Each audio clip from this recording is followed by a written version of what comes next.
শহরের কুকুরগুলো অনেক স্মার্ট। সকালে উঠে এক্সারসাইজ করে এবং দেখেন একটু একটু করে হাত পা নাড়াচাড়া করছে ড্যান্স করার মতো। আর এরা সবসময় বাইরের নোংরা খাবার খেয়ে থাকে। এটা হচ্ছে আমাদের ৮ তলা ভবন। এখনো প্রায় অনেকটা কাজ বাকি আছে। বাইরে প্লাস্টার হয়নি আর লিফটটা কিছুদিন পরে লাগানো হবে। এই কুকুরটা এই বাসার সামনে সব সময় থাকে। ওর জন্য আলাদা থাকার জায়গার ব্যবস্থা করা হয়েছে। দুলাভাই তখন আসছিল বাইক নিয়ে। তো আমরা নিচে ওয়েট করছিলাম তার সাথে ঘুরতে যাব বলে।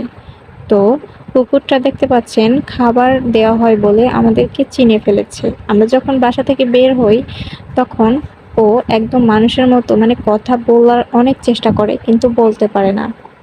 ওকে দোকান থেকে রুটি কিনে খাওয়াই, তারপরে হচ্ছে আমাদের ভাত তরকারি বাঁচলে সেগুলো এসে দিয়ে যেতে হয়। দেখতে পাচ্ছেন এখানে অনেক কাজ বাকি। আর